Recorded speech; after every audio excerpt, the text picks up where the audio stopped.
মনে করেন কারি গোলাম মোস্তফা সাহেব কোরআন পড়ছে, আয়াত একেবারে মনের মাধুরী দিয়ে সুর দিয়ে শুদ্ধভাবে, হঠাৎ একটা ফকির এসে, এতিম অসহায় মিসকিন এসে বলছে আমি আজ সারাদিনের না খাওয়া, কিছু আমারে দেন। ওনার এই মুহূর্তে কোরআনের আমল হবে ওই আয়াতের এইটা, যদি সমর্থ থাকে কোরআন পড়া বন্ধ করে তার খাবারের ব্যবস্থা করা। আর এইটা না করে ওনার গলায় সুর আছে, যদি সুর আরো বাড়িয়ে দেয়, ওয়ালা ইয়াহুব্বু আলা তুআমিল মিসকিন, হয়তো প্রতিটি অক্ষরে 10টা করে নেকি হবে, মাস্ট বি হবে, কিন্তু এই আয়াত যে উদ্দেশ্যে নাজিল হয়েছিল উদ্দেশ্য পারপাস আদায় হবে না। এই জন্য ওনার উচিত হচ্ছে ওই আয়াতটা পড়া এখনই বন্ধ করে সমর্থ থাকলে কি করে তার খাবারের ব্যবস্থা নিজে করা যায়, যদি নিজে না পারা যায় যেন উৎসাহ উদ্দীপনা মানুষকে দিয়েও ব্যবস্থা করা যায়। তাহলে কোরআনের আয়াত শুদ্ধ করে পড়া, এটা বোঝা এবং এর উপরে নিজের জীবন সেট করা, আমল করা। 4 নম্বরে যতটুকু জানবেন এতটুকু যেন মানুষ আমল করতে পারে, ওই পরিবেশ তৈরি করে দেওয়া। আরে পরিবেশ তৈরি করতে হলেই পরের শব্দের দিকে তাকান।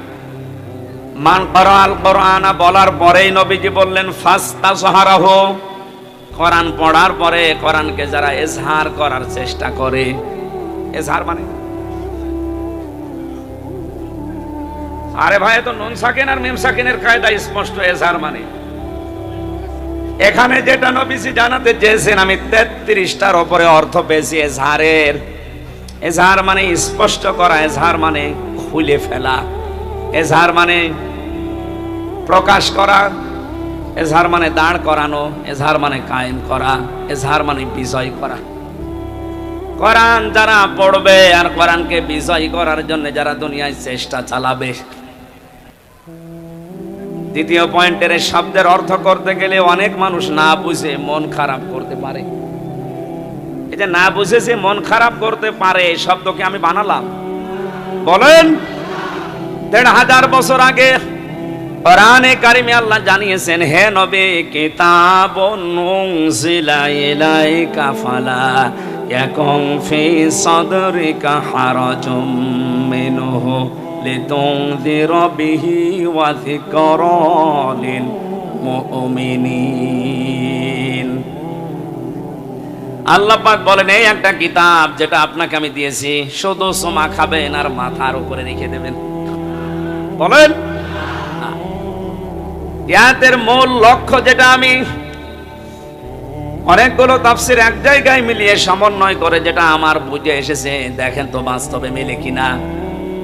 আল্লাহ পাক বোঝাতে চেয়েছেন নবী আপনি এই কোরআনটা পাওয়ার পরে জাতিকে আপনি এইটার মাধ্যমে সতর্ক করবেন, আর এটা সতর্ক করার সময় আপনার মনের ভেতরে যেন কোনো সংকীর্ণতা কাজ না করে।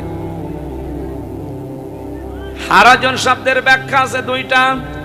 1 নম্বরে কোরআন দিয়ে যখন আপনি উপদেশ দিতে যাবেন জাতির সামনে, আপনার সামনে এমন এমন মানুষ বসা থাকবে তারা আপনার কোরআনের বক্তব্য না বোঝার কারণে মন খারাপ করতে পারে।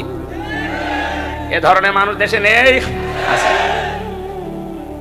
2 নম্বরে এই ভোলা দ্বীপে হাজারো বছর ধরে আবহমান কাল থেকে এমন এমন নিয়ম নীতি ইবাদত মনে করে মানুষ পালন করে আসছে, আসলে যেটা ইবাদত না। ইবাদত হওয়ার জন্য আল্লাহর হুকুম লাগবে, রাসূলের তরিকা লাগবে। কথা বলেন না কেন? আমি আপনি যতই ভালো মনে করে আন্দাজে একটা কিছু বানিয়ে নিলাম, ইবাদত হবে না, জীবনও না।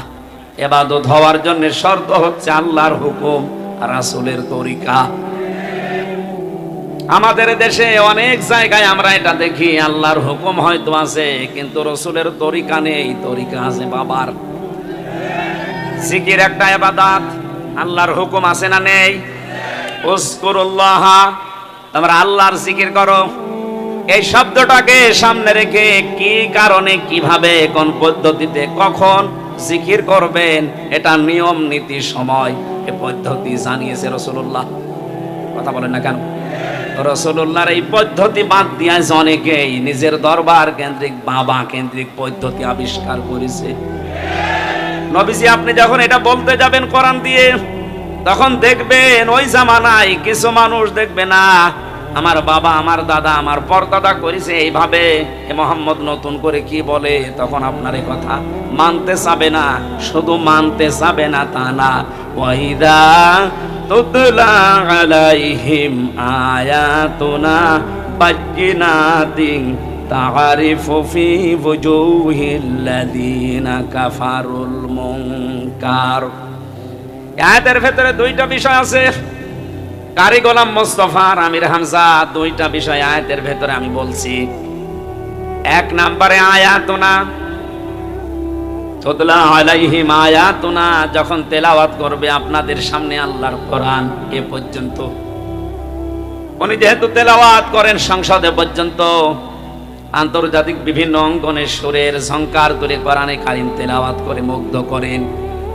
আয়াতের প্রথম অংশ পর্যন্ত যদি উনি এখনো এখানে বসে বসে পড়ে, ওয়াইদা তুতলা আলাইহিম আয়াতুনা, এ পর্যন্ত। এখানে যত মানুষ আছে দল মত নির্বিশেষে, আমার মনে হয় ওনার যুবক বেলার যে কণ্ঠ ছিল, এখন পান খেয়ে কণ্ঠ নষ্ট করে ফেলেছে। যুবক বয়সের ওই কণ্ঠ দিয়ে যদি এখানে ভালো মাইক দিয়ে সাউন্ড সিস্টেম দিয়ে পড়ে, সবাই গভীর মনোযোগ দিয়ে অনেকে বুঝতে পারলে কাঁদবে। পরবর্তী শব্দ যেটা, ওটা উনি হোক আর আমি হই, বায়্যিনাত, স্পষ্ট দলিল আর প্রমাণ যেগুলো উনি এতক্ষণ পড়েছে, ওর ভেতর থেকে আল্লাহ যেটা বলতে চায়, যেটা শিক্ষা দিতে চায়, ওটা যদি আমি বাস্তব অভিজ্ঞতার আলোকে বলতে চাই, আল্লাহ বলেন, হে নবী, কোরআন যারা বিশ্বাস করে না, ওরা শুধু চোখ থাকবে তা না, দেখবেন আপনাকে তেড়ে তেড়ে মারতে আসবে। এদের বাস্তবতা দেখেন তো। হারাজন শব্দের ব্যাখ্যা যেটা আপনাদের শোনাচ্ছিলাম, কোরআনে কারীম যদি আপনি যুগের জ্ঞানের আলোকে বাস্তবতার নিরিখে, সে মান ধাতা বলে কি হয়েছে ওইটা না, এখন কি হওয়া দরকার সেইটা, এই অবস্থায় যদি কোরআন আপনি ব্যাখ্যা সহ তাফসীর সহ বিশ্লেষণ করেন, আপনি দেখবেন অনেক মানুষ আপনার কথা না বোঝার কারণে মন খারাপ করে বসে আছে। আমি যে ফাস্তা সাহারাহুর ব্যাখ্যা করলাম বিজয়ী, এখানে অনেক মানুষের ধারণা এজহার মানে স্পষ্ট করা, প্রকাশ করা, অবশ্য ঠিক আছে। বাকি যে 33টা অর্থ আমি অভিধানে পেলাম, এর ভেতরে এজহার মানে বিজয় করা, এইটা যদি আপনি না নিয়ে শুধু স্পষ্ট নেন, জ্ঞানের হক আদায় হবে?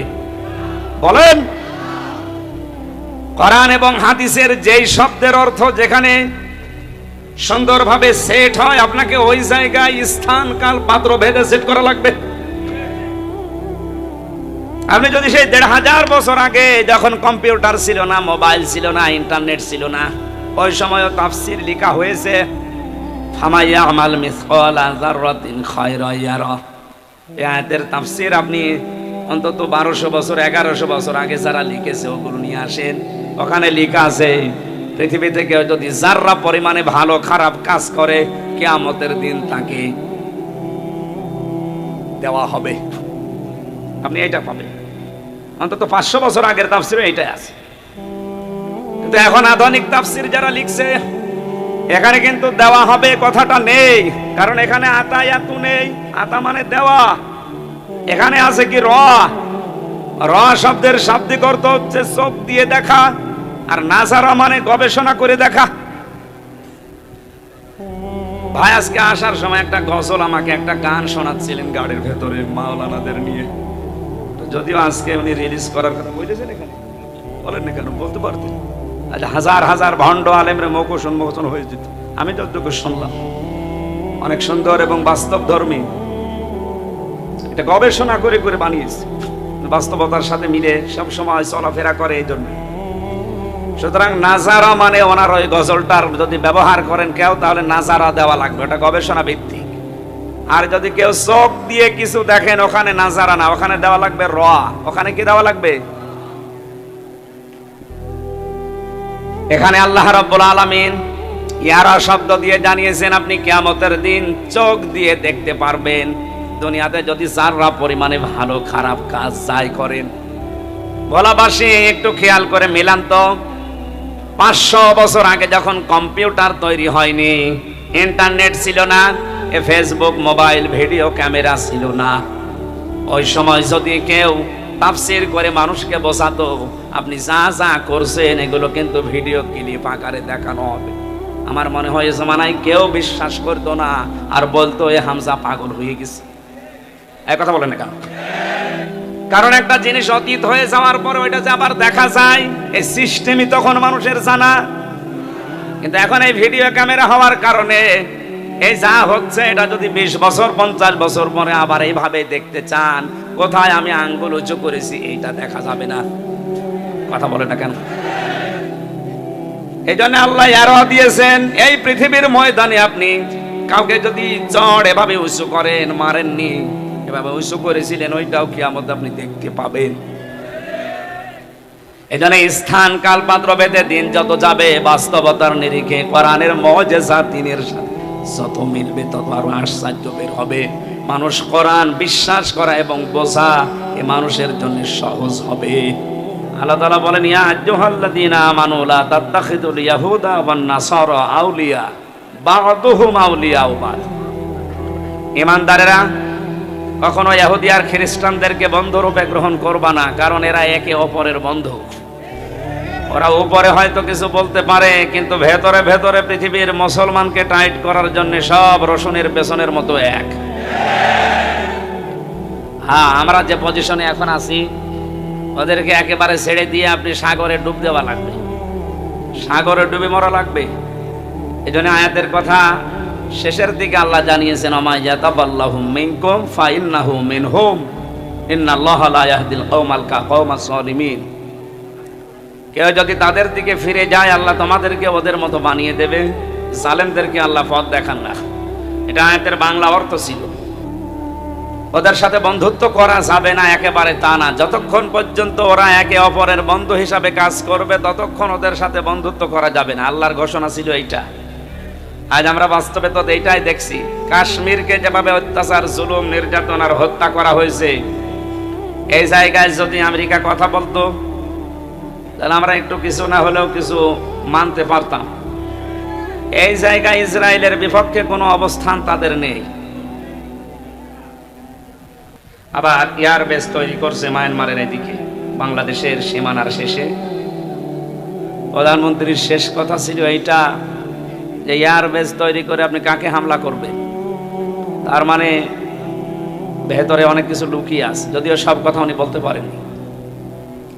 57টা মুসলমান রাষ্ট্রের এখন সবচাইতে বড় ইবাদত হবে বাংলাদেশের এই ভূখণ্ডকে স্বাধীন যেভাবে আছে এটা যেন অখণ্ডতা ঠিক রেখে এর সামঞ্জস্য, ভারসাম্য এটা যেন ঠিক থাকে, যেন টুকরা টুকরা হয়ে না যায়। কারণ ওদের চামড়া সাদা তো, ওরা সব করতে পারে। আমি ভেতরে নাই নামলাম। এই জন্য সাবধান হওয়া লাগবে, আমাদের এখনই সতর্ক হওয়া লাগবে। প্রধানমন্ত্রী আশঙ্কা যদি সত্যিই বাস্তবে রূপ নেয়, তাহলে স্বাধীনভাবে কথা বলার মতো যোগ্যতাও আমরা অনেকে হারিয়ে ফেলবো। পরাধীন থাকলে কি হয় আপনি আজকে ইন্টারনেটে দেখতে পাচ্ছেন না? সবচাইতে বড় নিয়ামত আমরা স্বাধীন, একটা পতাকা পেয়েছি, মানচিত্র পেয়েছি। এখন সবচাইতে বড় বিষয় কোরআনে কারিমকে এই দেশের সংবিধান হিসাবে আমরা যেন পাই। কারণ 53 বছর আমরা দেখলাম বিভিন্ন আইন দিয়ে দেশটা চলেছে, কাঙ্ক্ষিত মানের শান্তি আমরা এখনো দেখতে পাইনি, আর পাওয়া সম্ভব না। কোরআন দিয়ে দেশ চললে কেমন দেখা যায় এটা দেখতে বাকি আছে। এটা দেখেছেন আপনি? দেখেননি? এটা দেখতে এখনো বাকি আছে। সুতরাং কে কোন দল করেন, কোন মতে আছেন আমি জানি না। যে হাদিস পড়লাম, হাদিসের দ্বিতীয় পয়েন্টে এইটাই ছিল। আল্লাহর নবী জানিয়েছেন, মান করাল কোরআনা, যে ব্যক্তি কোরআন পড়ে। আমি এই শব্দের ভেতরে 4টা বিষয় পেয়েছি। করা শব্দের ভেতরে শর্ত আছে, কোন বিষয় পড়তে হলে 4টা। কয়টা? 1 নাম্বার, ওই বিষয় শুদ্ধ করে পড়া লাগবে। এখানে পড়ার কথা কি বলেন না কেন? মান করাল কোরআনা, যে ব্যক্তি কোরআন পড়ে। আজকে চেয়ারম্যান সাহেব সহ যত মানুষ এখানে আছি, আমরা দল মত আলাদা থাকতে পারি, কিন্তু কোরআন পড়ি এ ব্যাপারে আর কোনো পার্থক্য আছে? নবীজি ওই শব্দটাই দিয়েছেন। যদি কেউ কোরআন পড়ে তার শর্ত মানা লাগবে কয়টা? 1 নম্বরে শুদ্ধ করে পড়বেন গোলাম মোস্তফা সাহেবের মতো। যদিও ওনার মতো আপনারা পারবেন না, তারপরও চেষ্টা চালানো লাগবে শুদ্ধ করে পড়া। এটা নফল না ফরজ? 2 নম্বর, এটাকে বোঝার চেষ্টা চালাতে হবে। এই সিস্টেমগুলো আজ বাংলাদেশে আরো দিন যত যাবে বাড়াতে হবে। কি করে কোরআন বোঝা যায়, এই প্রতিষ্ঠান আরো বাড়ানো দরকার। প্রধানমন্ত্রী শেখ হাসিনাকে ধন্যবাদ জানাচ্ছি, 560টার উপরে যে মসজিদ বানিয়েছে। অন্তত এখানে আর যাই হোক সেজদা তো দেবে কিছু না কিছু। যদি 560টা মন্দির বানাতো শিরিক হইতো। এই কথা বলে না কেন? অনেকে দল করেন না, ঠিক আছে, কিন্তু কাজটা তো ভালো, এই কাজেরও সাপোর্ট দিচ্ছেন না। সুতরাং 560টা মসজিদ বানিয়ে এই যে 7-8টা পয়েন্ট লেখা আছে প্রতিটি মসজিদের সামনে, দেখবেন কিছু কিছু কাজগুলো এই মসজিদ কেন্দ্রিক হওয়ার দাবি জানিয়েছি, এগুলো যেন বাস্তবায়ন হয়। কোরআনে কারিম শিক্ষার ব্যবস্থা করা লাগবে এই মসজিদ ভিত্তিক। এই জায়গা থেকে বঙ্গবন্ধু শেখ মুজিবুর রহমান ইসলামিক ফাউন্ডেশনের মাধ্যমে যেটা করেছিলেন, আজ হাজার লক্ষ ছেলে মেয়েরা ইসলামিক ফাউন্ডেশনের মাধ্যমে কোরআন এবং হাদিসের কিছু কিছু জিনিস শিখতে পারছে। এটা আরো ব্যাপক করা দরকার। কোরআনে কারিম শুধু পড়া না, শুদ্ধ করে বোঝার পরিবেশ আরো সহজলভ্য করা দরকার। এ বিষয়ে আমরা একমত আছি না? 3 নম্বরে, শুধু বুঝলেই হবে না, এটাকে আপনি যতটুকু বুঝেছেন অতটুকু জেনে নিজের প্র্যাকটিক্যাল লাইফে মানবেন। আল্লাহ রাব্বুল আলামিন জানিয়েছেন, ওয়ালা ইয়াহুদ্দু আলা তুআমিল মিসকিন, হে নবী, এতিম মিসকিনদেরকে আপনি খাবার যারা দেয় না, খাবার দিতে উৎসাহ দেয় না, আমি আল্লাহ বলছি এরা কিয়ামত বিশ্বাস করে না। এখন আপনি আয়াতটা আমল করবেন কি করে?